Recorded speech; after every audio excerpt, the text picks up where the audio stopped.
¿Qué tal? Bienvenidos a este episodio especial de Zona de Contagio, el espacio de diálogo semanal donde pretendemos dar al menos un poco de sentido a la irrealidad en que sobrevivimos desde hace tiempo. Este episodio especial va a estar dedicado a la conmemoración de la consumación de la independencia de México, que se celebra cada 27 de septiembre. Y para este programa especial contamos como moderador con nuestro querido amigo Héctor de Mauleón, que es el que llevará la conversación con tres grandes invitados: Rosa Beltrán, Alfredo Ávila y Felipe Ávila. Agradecemos el apoyo que tuvimos para este episodio especial al Instituto Cultural de León, a la Feria Nacional del Libro de León y a la Secretaría de Cultura y Turismo del Estado de México. Yo soy Mauricio Montiel Figueiras, desde la Ciudad de México, pero pues ahora me voy a desaparecer para que aparezca mi querido Héctor de Mauleón.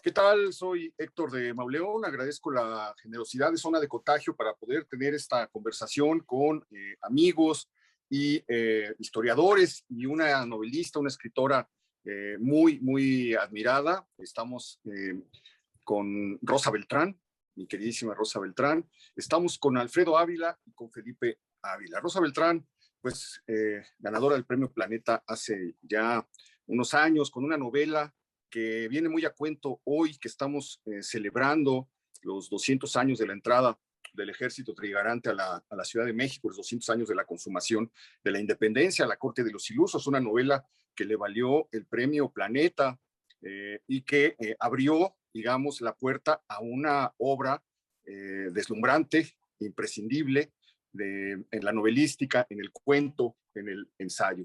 Rosa Beltrán, muchas gracias por acompañarnos. Muchas gracias a ti, Héctor, por haberme invitado. Estoy muy honrada. Nos acompaña también Alfredo Ávila, un experto en los movimientos independentistas de México y de América Latina, un experto de los años en los que se fue fermentando y consolidando la independencia.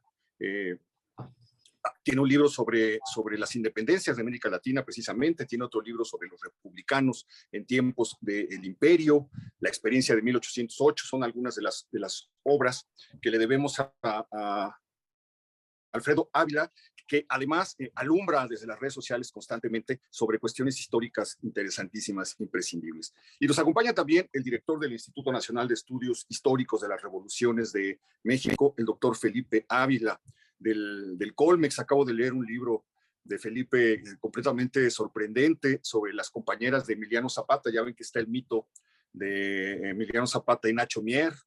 No es Nacho Mier, es Ignacio de la Torre y Mier, sí. Ignacio de la Torre. Bueno, pues es muy revelador porque nos revela una fase pues un poco olvidada del general Zapata, que es precisamente la de un hombre excesivamente mujeriego, enamorado, muy querendón y muy querido además por la gente de sus pueblos y por sus familias. Tiene también una breve historia de la revolución, es experto en zapatismo, Zapata, la lucha por la tierra, un libro sobre los orígenes del zapatismo, etc.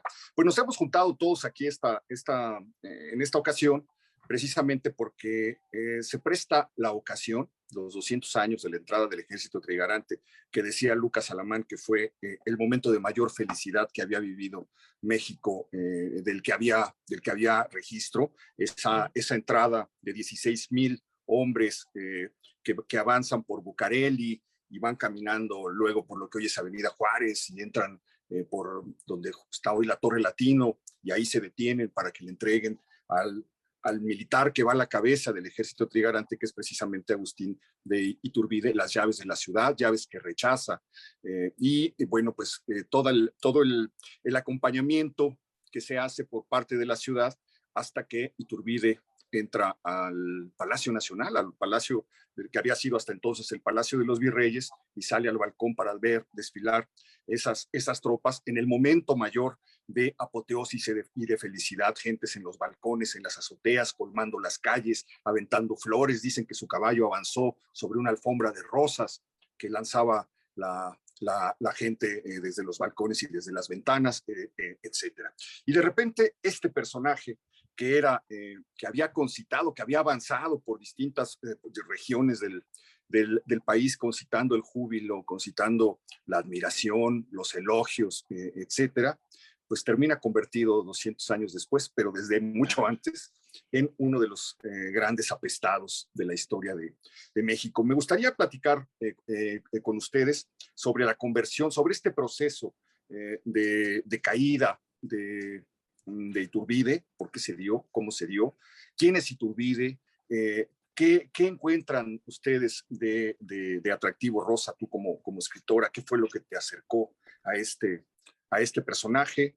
Y cómo deberíamos mirarlo, o como las conmemoraciones se prestan a hacer revisión, a repensar las cosas, pues cómo deberíamos comenzar a acercarnos nuevamente a Agustín de Iturbide para mirarlo para lanzarle una mirada más justa, si esto es posible. ¿Por dónde comenzamos, Alfredo?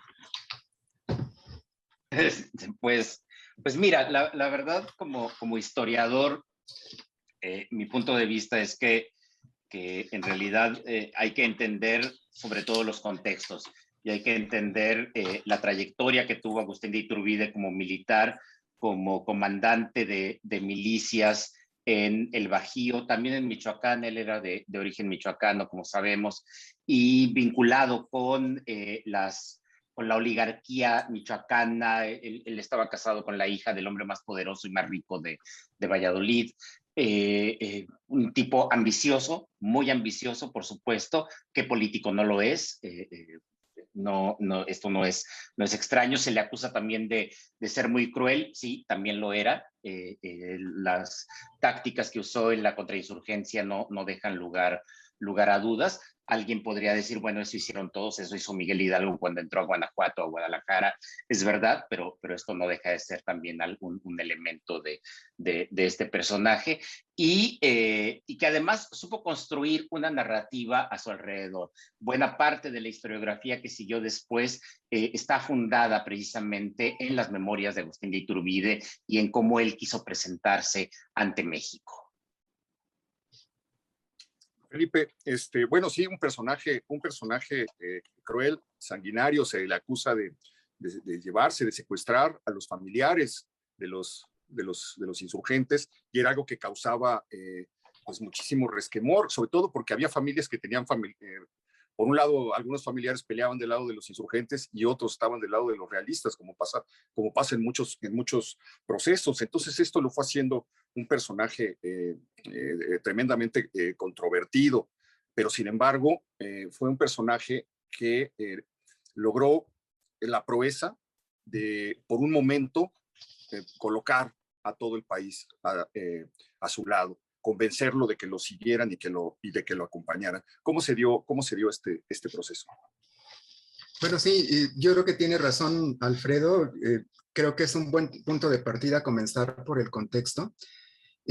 Lo que ocurre en la Nueva España en 1820, principios de 1821, es un proceso inédito, muy importante, muy complejo, interesante, porque es, por un lado, una situación en donde lo que quedaba de la insurgencia no tenía la fuerza suficiente para imponerse sobre las fuerzas realistas. Las fuerzas realistas habían logrado controlar o volver a tener el control de la mayor parte del territorio, y sin embargo no podían acabar con las células que permanecían en pie de lucha en algunas de las regiones más agrestes del territorio novohispano. Estaba una situación de desgaste después de 11 años de guerra civil, en donde creo que la mayoría de la entonces sociedad novohispana ya estaba exhausta, estaba muy desgastada, la economía estaba deshecha, los circuitos comerciales se habían roto, había el ascenso de nuevos poderes fácticos en las regiones. Creo que los 11 años de guerra civil habían transformado en buena medida las estructuras económicas, sociales, políticas de la Nueva España, y el momento en el que surge la oportunidad de ponerle fin a la guerra con el acercamiento del jefe realista Iturbide de la corriente encargada de combatir a Vicente Guerrero en el sur, y la disposición de Vicente Guerrero de establecer comunicación y negociaciones y un pacto con Iturbide, creo que abre una ventana de oportunidad única, en donde el poner fin a 11 años de guerra civil en condiciones de un pacto político con la menor violencia posible, y con una salida tan general que podía ser bien vista por la mayoría de los grupos sociales novohispanos, creo que fue una coyuntura especial que permitió que el Plan de Iguala y después los tratados de Córdoba tuvieran la capacidad de unificar a muchos sectores que hasta entonces habían estado enfrentados. Creo que esta ventana de oportunidad que se abrió con la negociación de Iturbide, que se declara por la independencia y por mantener el status quo y las estructuras políticas y la legitimidad del imperio, y la disposición de los jefes insurgentes de aceptar esa propuesta, concita el apoyo de prácticamente todos los sectores sociales y políticos, los criollos, la jerarquía religiosa católica, tanto alta como baja, autoridades políticas, pueblos, ayuntamientos. La aceptación de Guerrero es crucial, ¿no? De Sí, Vicente Guerrero. entonces creo que hay un consenso prácticamente unánime de que está bien esa salida, aunque es un consenso temporal, porque era un consenso en donde cada uno de los actores que entran a ese pacto tiene su propio proyecto. Están de acuerdo en la independencia, en mantener la legitimidad, en darle la salida a través de una monarquía constitucional, pero sin embargo en la forma de gobierno, en la organización del nuevo Estado y en el programa político que se tenía que crear a partir de esa nueva situación, ahí comenzaban las diferencias. Entonces creo que fue una salida negociada muy exitosa, pero de cortísimo plazo, porque había ahí contradicciones, había diferencias que, como se demostró muy pronto, eran insolubles. Y eso fue lo que hizo que la salida monárquica fuera tan efímera. Y aparte, pues estaba el contexto internacional, que también tenía de suyo una extrema complejidad. Si te parece, platicamos un poquito más acerca de eso porque es muy interesante. Querida Rosa, en medio de eso aparece este personaje, al centro de todo eso. Aparece Agustín de Iturbide. ¿A ti qué te hizo acercarte a Iturbide? ¿Qué te atrae de él? ¿Cómo te acercas? ¿Qué fuentes son las que consultas para poder imaginar a Agustín Iturbide, a su esposa, a sus amantes, a su corte? Como yo no soy historiadora, soy novelista, a diferencia de Felipe y de Alfredo, que han sido justos al plantear primero que nada el contexto para explicar ese proceso por el que tú preguntas, lo que a mí me interesó fue el personaje y otro tipo de proceso, el que hizo que para eh, tomar la decisión de independizarnos de un imperio, el imperio español, no se nos ocurriera mejor idea que fundar un imperio a la imagen y semejanza de aquel del que nos independizábamos, con un emperador que además vistió un traje que es la réplica exacta del traje que usó Napoleón, que también fue acusado de cometer este acto aberrante de coronarse emperador. Eso de suyo tenía un interés para mí, porque hablaba de la fundación del México independiente, porque viviendo yo en Estados Unidos en esa época, estaba sometida a la pregunta que te hacen siempre que te vas del país, y es ¿de dónde eres? Y una vez que dices de México, tú te das cuenta de que lo que has dicho es una respuesta que no tiene significados, es una respuesta vacía, que lo que va a hacer es que del otro lado la gente empiece a fantasear con distintos contenidos de los que tú te tienes que defender y decir, sí, soy mexicana, pero no soy narcotraficante, pero no soy ladrona, pero no soy holgazana, pero etcétera, etcétera, ¿no? Entonces, a partir de esa pregunta, empecé yo a hacerme otras cuantas. ¿Y por qué somos el resultado de esa aspiración? ¿Y cómo fue que inició este proceso? Y como acaba de explicar Felipe extraordinariamente, eh, trazar ese arco que va primero de un hombre que entra triunfal al mando del ejército trigarante el 27 de septiembre de 1821, que es aclamado, pero que antes ya fue un espléndido estratega. Sí, por cansancio, como dicen bien, y por azares y por una serie de circunstancias que hicieron que Guerrero pactara con él, se da ese momento histórico que a nosotros en la escuela, cuando yo estudiaba en la primaria, se escenificaba con el abrazo de Acatempan, y que después cuando haces una investigación para escribir una novela, te das cuenta de que ni hubo abrazo ni fue en Acatempan. Es decir, te empiezas a dar cuenta de que hay una serie de datos escamoteados en torno a este arco de tiempo y esta circunstancia extraordinaria que consiste en fundar un imperio que dura muy poco, 11 meses apenas, y que después termina con el fusilamiento de aquel que logró consumar la independencia. Pero más importante que todo esto, lo que a mí realmente me hizo escribir esta novela fue pensar, ¿por qué borramos todo eso? Primero, ¿cómo lo escribimos? ¿Cómo lo hemos escrito a lo largo de los distintos momentos de la historia? Porque la de Iturbide no siempre se escribió igual. Y después, ¿cómo es que decidimos borrarla? ¿Cuándo empezamos a borrarla y por qué? ¿Cuándo un personaje histórico se vuelve incómodo? Creo que es un momento muy interesante para plantearnos esta pregunta. ¿Y por qué? Y eso también tiene que ver con otro contexto, que es el contexto desde donde el personaje y la circunstancia van a ser leídas. Yo no me quiero comer más tiempo, solo quiero decir que esta novela, aunque está absolutamente documentada, no hay un solo dato que no pertenezca a, por lo menos, lo que se ha escrito. Está escrita a partir de contradicciones y las quise dejar todas. Es decir, todos aquellos que fueron los deturpadores tienen cabida en esta novela, pero también quienes cantaron las loas de Iturbide y lo defendieron hasta el final. Y todavía hasta la fecha, parientes que pertenecen a la familia Iturbide Oseguera y otros más, hablaban de la necesidad del regreso de un tipo de gobierno como este. No exactamente una monarquía moderada, pero digamos, algo que representara los valores que en su momento ejemplificó Iturbide.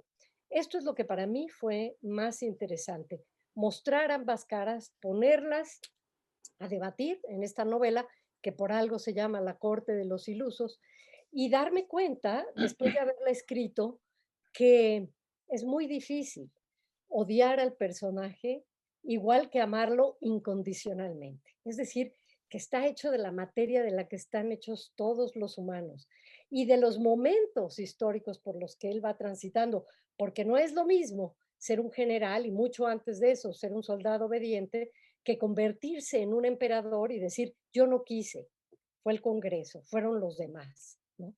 Y que ser el personaje que se va del país en un momento que no sabe que tiene entonces aquí ya la consigna de ser perseguido si regresa, que escucha que digamos, la parte borbónica y ciertas eh, fa- facciones conservadoras quieren derrocarlo y que lo van a asesinar. Y él lo que piensa es que está salvando otra vez a la patria, ¿no? Entonces, el individuo inmerso en todas estas contradicciones, pero más aún en unas que no consideraron y que no hemos considerado en esta charla y que a mí me interesa meter a cuento, que es el ámbito de lo doméstico, los documentos que son ancilares, todo lo que no está considerado el dato duro, las batallas, por ejemplo. sino que tiene que ver con aquellos que estuvieron con él alrededor de la corte, incluidas las mujeres, es decir, aquellas que en la película de la historia siempre le hemos hecho del papel de extra, pero que después ya van vindicando. Esto yo quería meter en la novela, por eso la escribí. Muy bien. He estado leyendo, por ejemplo, la opinión de Alamán o la opinión de Fray Servando. Muchos de ellos creyeron, esta pregunta pues va un poco abierta para que la vayamos comentando entre todos, que el error mayor fue precisamente haber aceptado el imperio o haber propuesto o haber soñado convertirse en emperador, que ese sería el error que la historia no le perdona y que a partir de ese momento comienza la construcción de uno de los 3 grandes villanos de la historia de México, al lado de Porfirio Díaz y de Antonio López de Santana. Pero en 1822, y en vista de lo que está pasando en los virreinatos, en las colonias, ¿es tan descabellado pensar en un imperio? No, de ninguna manera. De hecho, la forma de gobierno más aceptable para todos los grupos políticos en la Nueva España era precisamente esa monarquía que se prometía constitucional.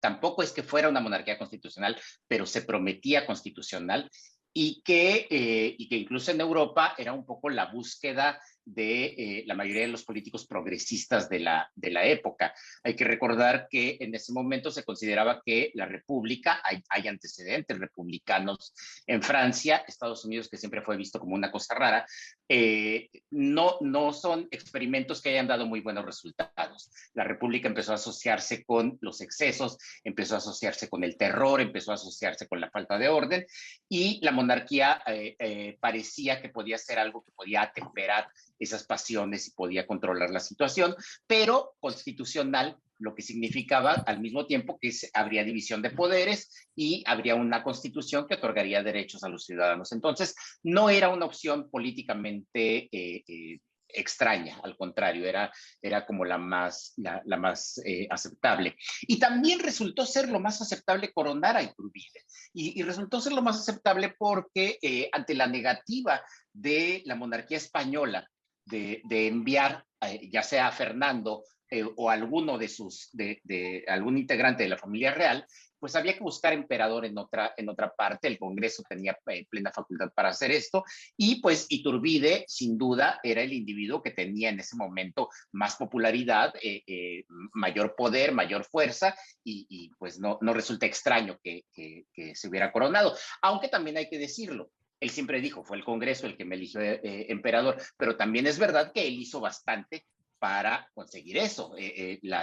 Toda esta manifestación de Pío Marchá frente a su casa estuvo organizada por él. O sea, él dice que no, pero estuvo organizada por él. Y tenemos por ahí un par de testimonios de gente en el Congreso que señala que a la hora de votar, algunos de ellos decían, bueno, es que tengo que consultar a mi provincia para ver si voto a favor o no, y estaban siendo amenazados por la gente, una enorme turba de milicias y también paisanos que entraron con navajas, que entraron con cuchillos y que los amenazaban a los diputados si no votaban por Iturbide. Entonces sí, lo eligió el Congreso, pero también hay que ver el contexto en el que eso sucedió, ¿no? Y a lo mejor también, Alfredo, sumado al contexto en el que se da ese momento, lo que él es capaz de hacer una vez electo emperador. Porque en efecto empieza a imitar, eso es lo que hacemos todos los seres humanos, ¿no? Ser copiones de todo lo que conocemos, porque no hay otra forma de hacer experiencia más que a través del pasado y después de cosas que vamos innovando. Funda una corte, empieza a repartir títulos, empieza a beneficiarse de esta situación y empieza a poner oídos sordos. Yo creo que tanto como haber aceptado el ser coronado emperador, el deterioro económico y social del país contribuyen de manera muy importante a su derrocamiento.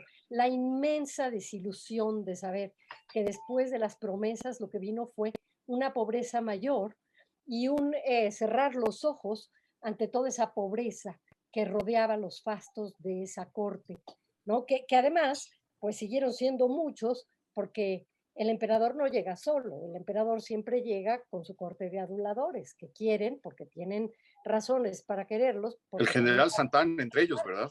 Entre ellos el general Santana, que fíjate qué hábil fue, Héctor, porque el general Santana Que no era general todavía. Sí, conquista, no, pero era un soldado muy guapo, jaranero, veracruzano, que tenía su saborcillo y su juventud a sus 30 y pico, entra por la puerta de la cocina a Palacio y lo que hace es seducir a la hermana del emperador, a la princesa Nicolasa, que a la sazón frisa los 60 y tantos años, que en esta época serían como los 120, pero ella se entusiasma, se ilusiona, ¿no? Y parte de lo que se pregunta esta novela es, a ver, ¿qué sueño es más iluso, el del poder o el del amor?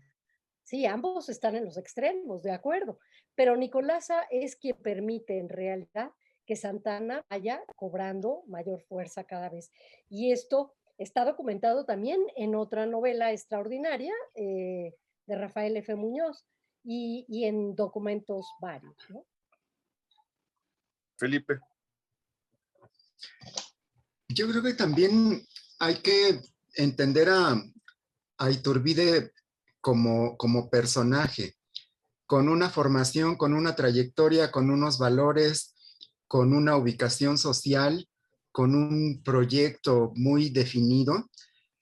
Iturbide es uno de los jefes realistas más destacados en la primera década de la independencia. Está en algunas de las batallas más importantes y combatiendo y derrotando a varios de los principales líderes insurgentes.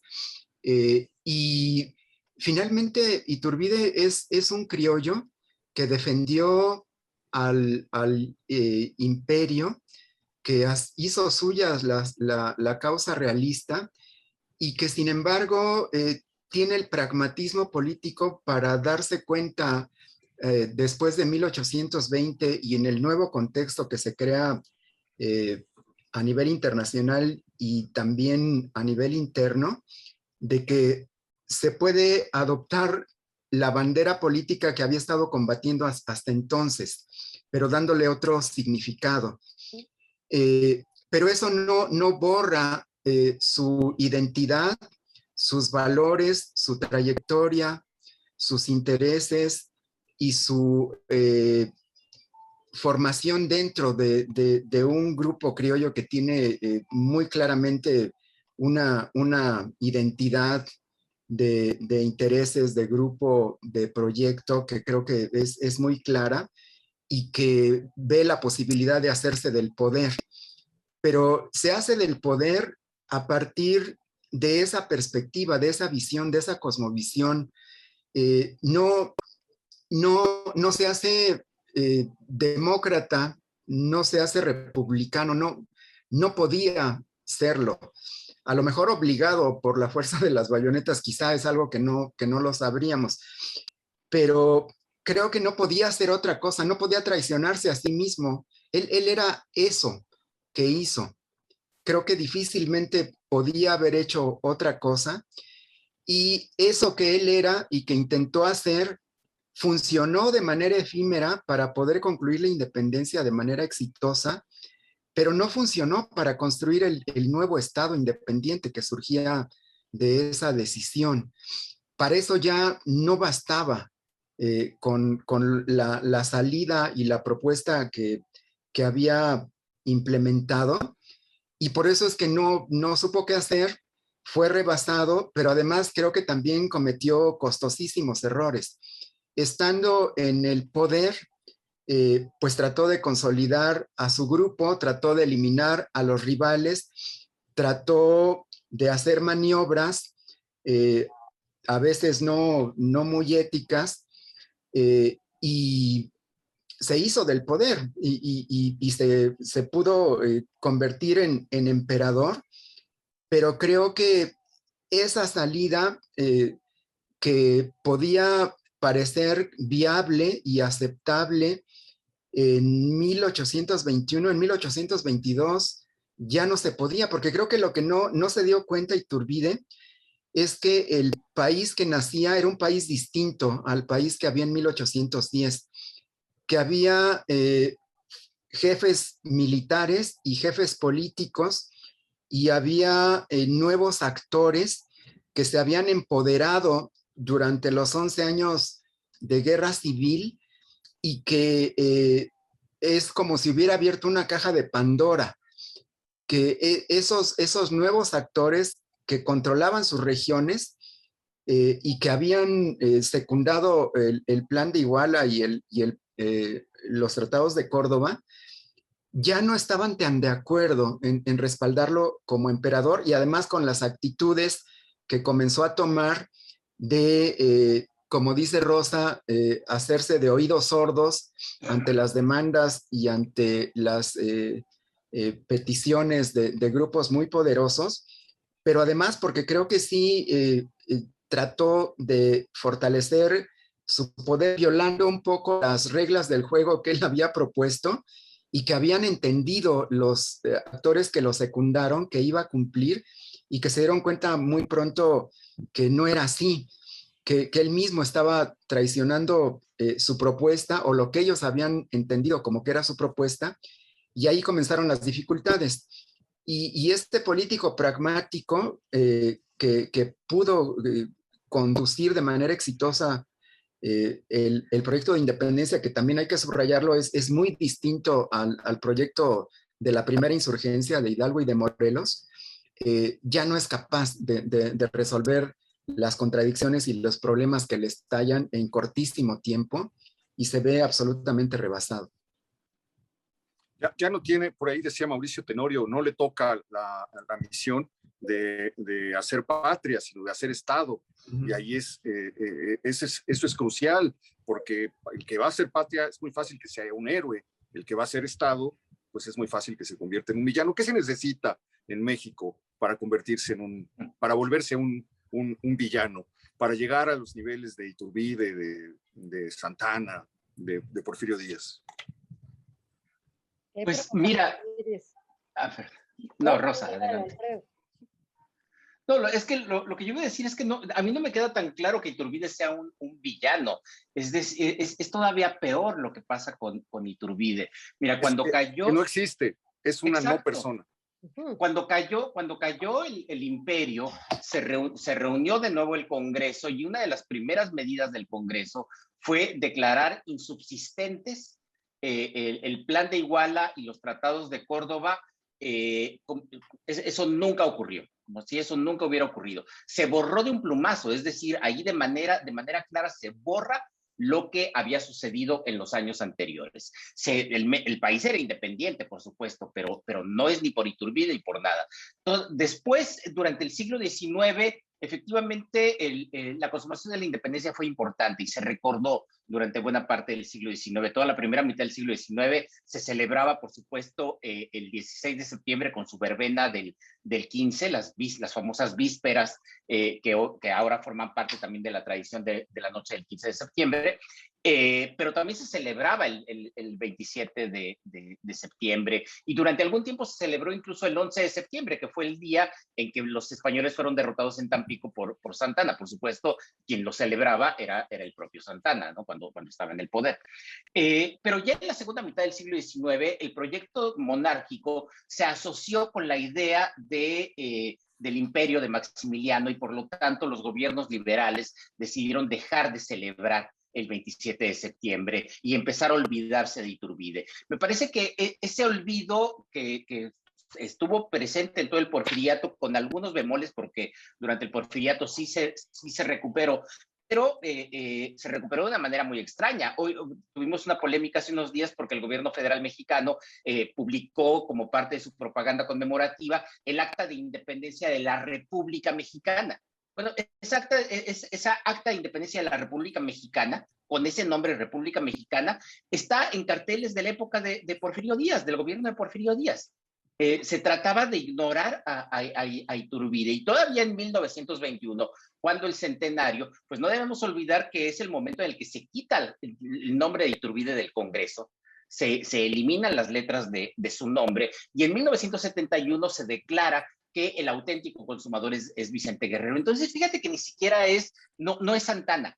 No es Santana al que siempre se le está achacando todos los males. Es más bien el personaje incómodo y que más bien conviene olvidarse. Un innombrable. Un innombrable, sí. Es interesante porque fíjate, no ocupa la misma, cuando los llevan a la catedral, los huesos de los héroes de la independencia, no lo ponen al lado de Hidalgo y de Morelos, lo mandan a una capilla aparte. Y un siglo después, cuando hacen la columna de la independencia, pues tampoco se pone su nombre ahí, y mucho menos lo llevan, lo dejan desterrado en ese lugar.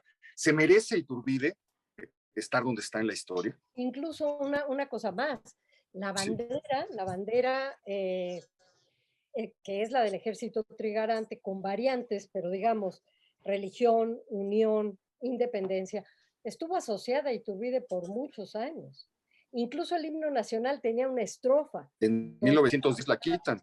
Y la quitan, donde se asocia la bandera a Iturbide. Y el plato regio de este país, que son los chiles en nogada, es un plato que hacen las monjas del convento de Santa Mónica para celebrar esa entrada del ejército trigarante, no porque todo mundo esté nada más, digamos, contagiado en esa zona de contagio, por aludir al programa, que tiene que ver con el triunfo de tener a un emperador de pronto y un imperio, ¿no? Pertenecer a esto, sino también porque se acaban esos 11 años de lucha fratricida agotadores, ¿no? Y cuando se borra todo esto de lo que han hablado, se borra también ese momento. A mí esto es lo que me parece injusto. Yo no quiero decir que sea un héroe o que sea un villano. La historia te va poniendo en distintos momentos en lugares diferentes. Pero lo que yo quiero decir es que ojalá se pudiera, ahora he sabido que se va a hacer un arco triunfal y se va a celebrar, por lo menos se va a conmemorar esta entrada de Iturbide. Me gustaría que en la escuela se aprendiera algo más de lo que aprendimos nosotros, se aprendiera que hay procesos, que hay momentos históricos que impelen a quienes están como protagonistas a actuar como lo hacen. Felipe ha explicado muy bien por qué ya no funcionaba eso, pero también probablemente no hubiera funcionado desde el primer momento que se comportara Iturbide de una manera distinta, porque esa monarquía moderada y ese pacto con todos los demás hablaba de una cierta forma de conseguir un consenso, de conciliar distintos intereses y de manera bastante conservadora, por cierto, ¿no? Aunque no fuera tan rápido como para entender que debía haber cambiado el proceso. Yo, si me lo permiten, porque tampoco es que vaya a hablar muchísimo más, pero quisiera solamente leer un pequeño párrafo, Por que favor. es el final, cuando ya francamente entiende Iturbide que llegó el momento de su declive. Claro que está novelado, ¿no? Dice, desmontar un imperio puede tomar solo un minuto. No hay más que oír al Congreso notificar que la elección del pueblo fue ilícita, que el aplauso y las juras de la plebe son nulas y que por tanto no hay ni hubo jamás imperio. Y una vez vacío el palacio, hay todavía una cuestión que debe ser resuelta. Si el Congreso ha decidido que nunca hubo imperio, nunca hubo, por tanto, emperador. Nadie fue aclamado por la multitud. Nadie fue llamado a subir al trono. Nadie vistió el traje imperial. Nadie se sentó en un palio ni nadie reinó en el país desde allí durante 10 meses. Y como nadie es aquel que deja de ser alguien para siempre, nadie también entró a la capital al mando del ejército que consumó la independencia. Nadie firmó el plan de Iguala ni los tratados de Córdoba. Nadie levantó el brazo para calmar a la multitud que lo aclamaba y nadie presentó desde el balcón a la familia imperial. Iturbide, que a partir de su renuncia había tenido la sospecha de no saber quién era, supo por fin que era nadie. Es brutal, es brutal. Y nadie estará presente en los 200 años de la consumación de la independencia, ¿no? No lo sabemos. Tú sí lo sabes, Felipe. No. ¿No? Claro que sí. Mira, yo creo, Héctor, que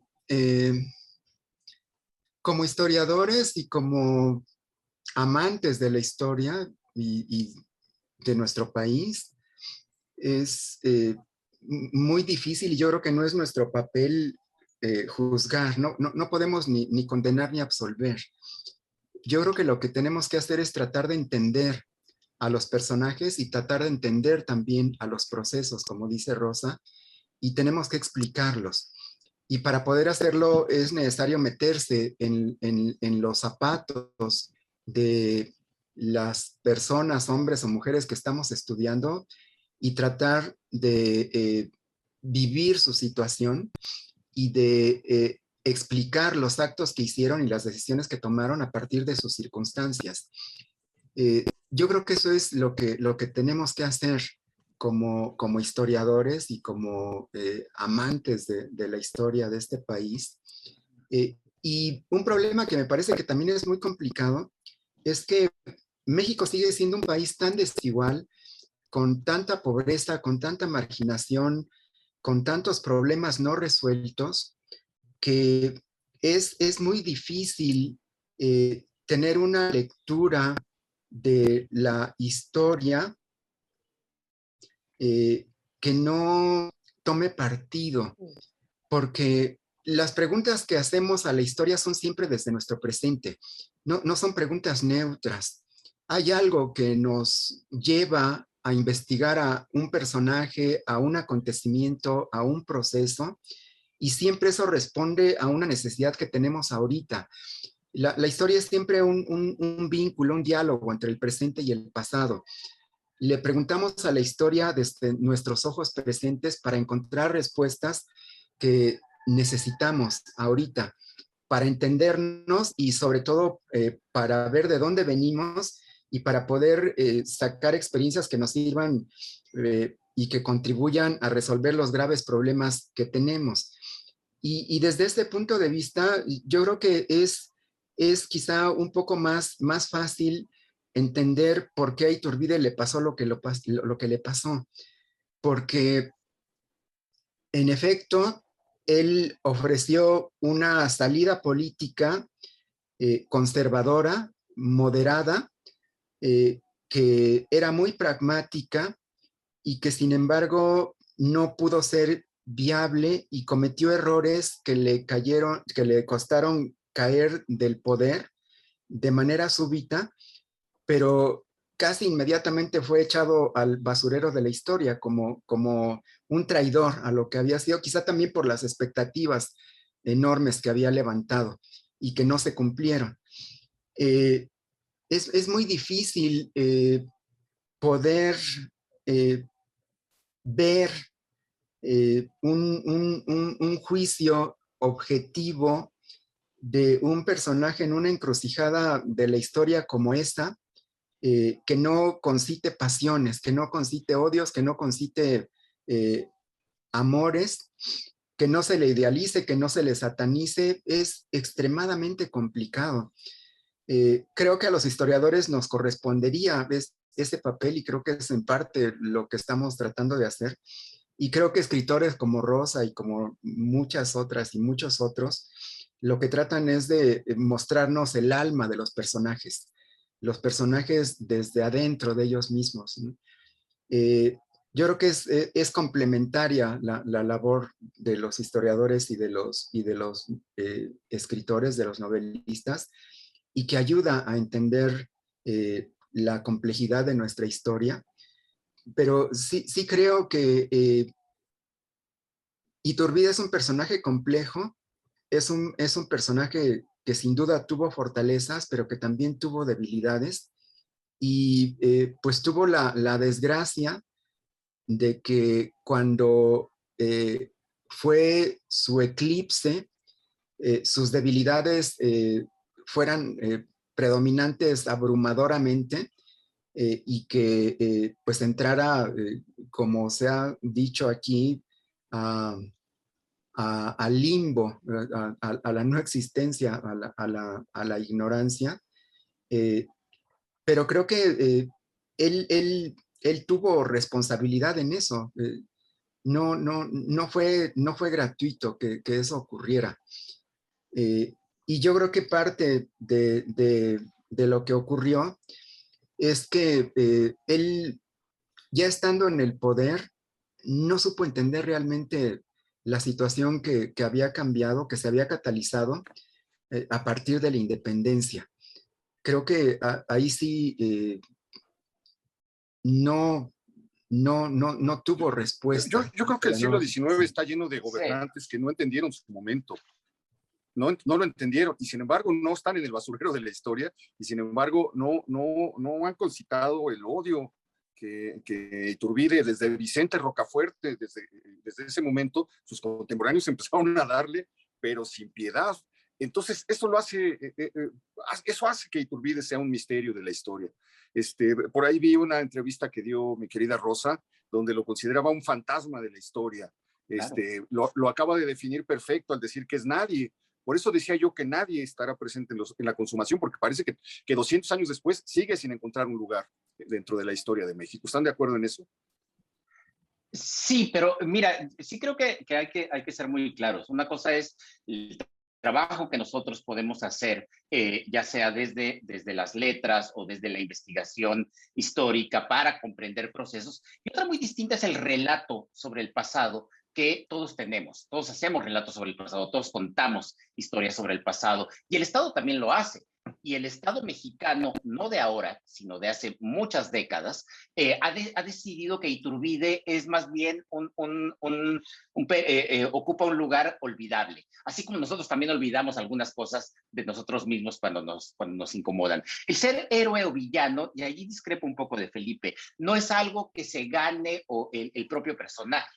Es algo que se construye después. El héroe en este territorio, que ha sido héroe durante más tiempo, 300 años, fue Hernán Cortés. Hernán Cortés era el héroe que se conmemoraba cada 13 de agosto con Así procesión. Y después se volvió un villano terrible, ¿no? Después se volvió un villano atroz. Y por otro lado, tenemos a personajes que en vida eran los políticos súper criticados, como Benito Juárez, que apenas murió y se convierte en héroe. No depende tanto de lo que ellos hicieron como de lo que sucede después. Y lo que ha sucedido después, Felipe lo conoce muy bien, a Soto y Gama, es no podemos congeniar con aquel proyecto de hace 100 años. Pero Soto y Gama no está pensando en la independencia, Soto y Gama está pensando en su propio proyecto. Como ahora, los relatos sobre el pasado que hace el Estado mexicano están pensados para aquí y ahora, no para explicar lo que sucedió hace 200 años. Para explicar, esa es una tarea nuestra, desde la academia, desde la investigación histórica y desde las letras. Y qué interesante esto que se está debatiendo ahora. ¿Qué es lo que hace que un personaje sea un héroe o un villano? Qué fragilidad del heroísmo, ¿no? De pronto se puede ser el descubridor, el aventurero, el que confunde América con las Indias y por eso se llaman las Indias occidentales. El que muere, por cierto, olvidado y abandonado por la corona y al que va a rescatar también un novelista, que es Alejo Carpentier, y que explica, ¿verdad? Esta tragedia, este drama de ese personaje que en este momento se puede ver como villano o algunos ven como villano. Y que es cierto que algunos otros que en su momento fueron incómodos o indeseables, después son figuras convenientes. Entonces, esto habla también muy mal de nosotros. Es decir, habla mal del uso que hacemos de esa narrativa histórica, Alfredo, que construimos, Felipe, a modo, digamos, ¿no? Y, y por eso, bueno, yo voy a jalar agua para mi molino. Por eso de pronto personajes fantasmales o incómodos le sirven a Enrique Serna o me sirven a mí para hacer novela y nos hacen ponernos toda proporción guardada. Del lado de Tolstoy, quien dice que si quieres entender la historia tienes que acudir a la novela, porque Así la es. novela puede poner de manera simultánea, es decir, negando y afirmando lo que la historia tiene que escribir de manera sucesiva, a través de una narrativa sucesiva que va a tener una interpretación moral, a fin de cuentas, ¿no? Y anclada en una época. Pues me están diciendo que se está agotando el tiempo de esta conversación, que ha sido de verdad muy reveladora y muy dinámica. Para cerrar, pues les pregunto a los tres, ¿qué hacemos con Iturbide? Yo diría que visibilizarlo, es decir, que explicarlo en sus contradicciones. Yo diría que dejar de tratar desde que somos niños, ¿no? Pues a los estudiantes como personas que van a ser incapaces de tener nunca un nivel de comprensión de las contradicciones. Ellos mismos las viven en su casa, de no manejar las narrativas solo a partir de heroísmo y villanía, y a lo mejor de volverse un día tan escéptico como para saber que no hay héroes ni hay villanos. Felipe. Yo creo que hay que entenderlo, hay que explicarlo, y creo que hay que entender y explicar la época tan especial en la que él fue un protagonista central. Porque como tú mencionabas hace rato de Rocafuerte, creo que no es equivalente, porque a Iturbide le toca ser un protagonista central en la etapa fundacional de la nación mexicana. Lo que está en juego es de tal magnitud que creo que ahí los aciertos y los errores sí se magnifican, porque tiene un significado y una repercusión que lo trasciende en mucho, por esa especialísima circunstancia histórica en la que le tocó ser protagonista central. Creo que eso ocurre cuando se dan estas revoluciones, estas coyunturas históricas que son vistas después como momentos nodales en la historia de los pueblos. Y eso le da una dimensión distinta a otros personajes que viven y actúan en momentos históricos mucho más comunes, mucho menos excepcionales. Aquí el problema es que hay un momento excepcional, es la fundación de la nación mexicana como hoy la tenemos. Por eso creo que todos los personajes son vistos con una lupa de mucho mayor aumento que otros personajes de otras épocas, ¿no? Por eso me parece que es tan importante entenderlos, estudiarlos, explicarlos, tanto a ellos como a esos momentos en los que ellos contribuyeron a forjar el resultado del cual provenimos, ¿no? Muy bien, estimado Alfredo. Pues mira, yo estoy de acuerdo con Felipe y con Rosa, pero lo que ellos nos están diciendo al final de cuentas es que lo que deberíamos recordar ya no son a estos personajes, ya olvidémonos un poco de Guerrero, olvidémonos un poco de Iturbide y empecemos a enseñar historia. Empecemos a enseñar que hay procesos, empecemos a enseñar que no hay héroes. Ya, tú conoces mis opiniones, yo soy un iconoclasta, por mí que tiren todas las estatuas, empezando por todas las de Juárez, todas, no necesitamos héroes. Había por allí una... Recuerdo ahora la frase de desgraciado aquel país que necesita héroes para vivir, ¿no? ¿Por qué los necesitamos? Eso es como un vestigio de una sociedad que necesita ejemplos, que necesita el ejemplo del gran hombre para construir ciudadanos. Pero estamos ya en otro momento. Yo creo que tenemos que dar el paso y construir una ciudadanía que sea mucho más consciente de todo lo que hemos sido, de lo bueno y de lo malo también. Tenemos que dedicar otro programa tal vez en algún momento a discutir esa afirmación que acabas de hacer, quemar las estatuas. No, es que no es la necesidad de héroes, sino cuando ya esto se convierte en referente urbano y en pasado, pues ya no lo puedes quemar. Entonces ahí ya escala a otra dimensión. Pero bueno, eso será tema de otra plática que ojalá se dé porque no saben cómo la he disfrutado. Pues les agradezco muchísimo que nos hayan acompañado. Mi queridísima Rosa, gracias. Felipe y Alfredo, mil gracias y mil gracias también a ustedes por habernos acompañado. Ahí están pues, las ideas sobre la mesa. Es un tema que es pertinente y hay ocasión para tomar y reflexionar. Muchas gracias.